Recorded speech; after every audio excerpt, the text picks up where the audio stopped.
اور جمہوریت ایک ایسی حکومت ہے جس کے بارے میں پروفیسر سیلے کہتا ہے کہ جمہوریت ایسی حکومت ہے جس میں سب شریک ہوتے ہیں، کوئی بھی پیچھے نہیں رہتا۔ اسی طرح پروفیسر ہیروڈوٹ کے الفاظ یہ ہیں کہ جمہوریت ایک ایسا نظام ہے جس میں حاکمیت کے اختیارات معاشرے کے تمام افراد کو بحیثیت مجموعی حاصل ہوتے ہیں۔ بحیثیت مجموعی کا مطلب یہ ہے کوئی ایک فرد فیصلہ نہیں کرتا، بلکہ معاشرے کی کثرت رائے اور لوگوں کا اکٹھ جس طرف ہو جاتا ہے وہ نظام حکومت بن جاتا ہے، اور وہی نظام کہلاتا ہے، وہی ریاست کا قانون کہلاتا ہے۔ آگے ہم دیکھتے ہیں جی جمہوریت کی اقسام کون کون سی ہے۔ جمہوریت کی دو قسمیں ہیں، نمبر ایک بلا واسطہ جمہوریت، نمبر دو بالواسطہ جمہوریت۔ ان دونوں اقسام میں فرق یہ ہے، بلا واسطہ میں یہ ہوتا ہے کہ عوام خود ہی سارے فیصلے کرتی ہے، ایک جگہ پہ اکٹھے ہوتے ہیں، آپس میں جس چیز پر اتفاق ہو جائے وہ فیصلہ، وہ قانون بن جاتا ہے، یہ بلا واسطہ ہے، بغیر کسی واسطے کے۔ بالواسطہ جمہوریت کا مطلب یہ ہے کہ عوام اپنے نمائندے آگے بھیجتی ہے، یعنی چند ایک لوگ یا ایک بستی کے لوگ اکٹھے ہو کر اپنے ایک نمائندہ پیش کرتے ہیں، اور وہ نمائندہ آگے جا کے ان کی نمائندگی کرتے ہوئے فیصلے میں حصہ لیتا ہے۔ جس طرح پارلیمنٹ ہے، قومی اسمبلی ہوتی ہے، صوبائی اسمبلی ہوتی ہے، یعنی پورے ملک کے لوگ اپنے اپنے حلقے میں سے ایک بندے کو کثرت رائے کے ساتھ منتخب کر کے آگے بھیجتے ہیں، اور وہ بندہ آگے ان لوگوں کی نمائندگی کرتے ہوئے فیصلے کرتا ہے، یہ بالواسطہ جمہوریت ہے۔ آگے ہم جمہوریت کا ارتقاء اور پس منظر کیا ہے اس کے متعلق جاننے کی کوشش کرتے ہیں۔ جمہوریت کا اصل گہوارہ جو ہے یہ یونان کی شہری ریاستیں ہیں۔ موجودہ جمہوریت ارتقاء کے مختلف مدارج طے کر کے اس مقام تک پہنچی ہے۔ جمہوریت کا اولین گہوارہ یونان کی چھوٹی چھوٹی ریاستیں ہیں، اور ان ریاستوں میں سے بھی ایتھنز کی شہری ریاست زیادہ قابل ذکر ہے۔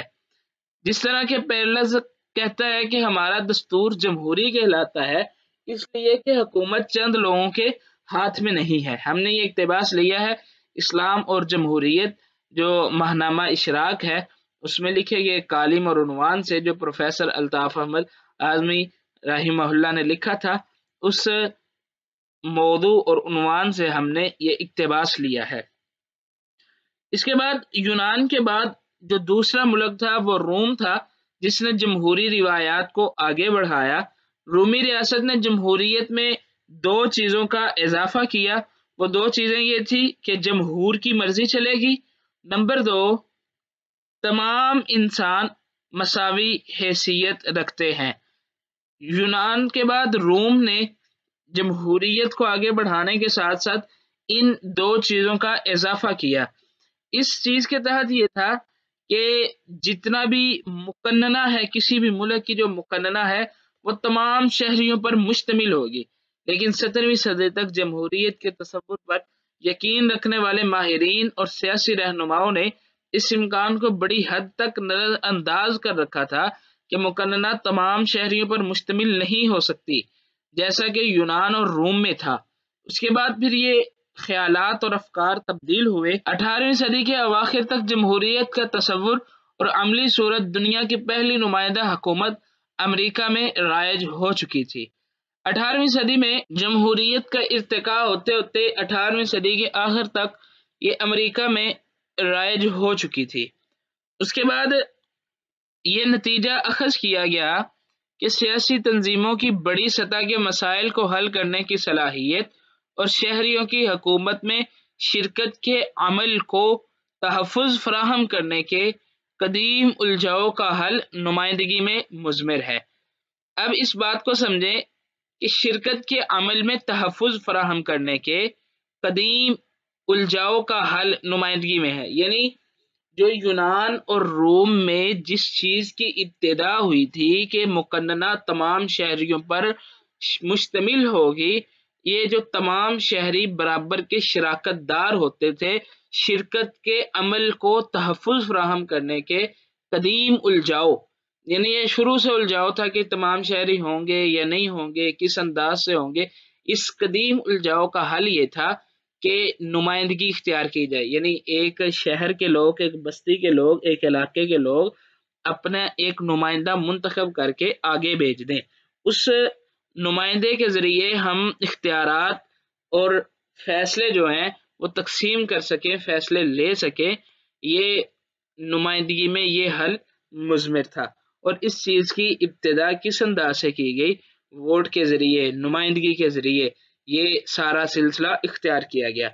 18ویں صدی کے بعد 19ویں صدی اور 20ویں صدی میں جمہوریت جو ہے، 19ویں صدی کے اختتام تک اس امر کو عالمگیر سطح پر تسلیم کر لیا گیا کہ جمہوریت کو فروغ دینا چاہیے۔ یعنی 19ویں صدی تک پوری دنیا میں جمہوریت کو قائم کرنے کا ایک نظریہ جو ہے لوگوں میں بن چکا تھا۔ مختصراً ہم یہ کہہ سکتے ہیں کہ جمہوریت محض ایک سیاسی نظام نہیں بلکہ بہر طور حقوق کا ایک مربوط نظام ہے، یہ سمجھا جانے لگا، اور ساتھ میں یہ بھی سمجھا جانے لگا کہ جو حکومت حقوق سلب کرے گی وہ غیر جمہوری کہلائے گی۔ یہ اقتباس ہم نے لیا ہے جدید سیاسی اور قانونی نظریات از کیتھلن کوئپر ماہنامہ تجزیات سے۔ اب آگے ہم دیکھتے ہیں جی جمہوریت کے بنیادی عناصر کیا ہیں۔ معزز طلباء کرام، آج کی جمہوریت جس طرز کی علم بردار ہے، اس کے بنیادی عناصر کو اگر اختصار کے ساتھ یوں بیان کیا جا سکتا ہے کہ پہلا عنصر اس کا یہ ہے کہ عوام کی بالادستی ہونی چاہیے، ہر طرف عوام جو چاہے وہی ہونا چاہیے۔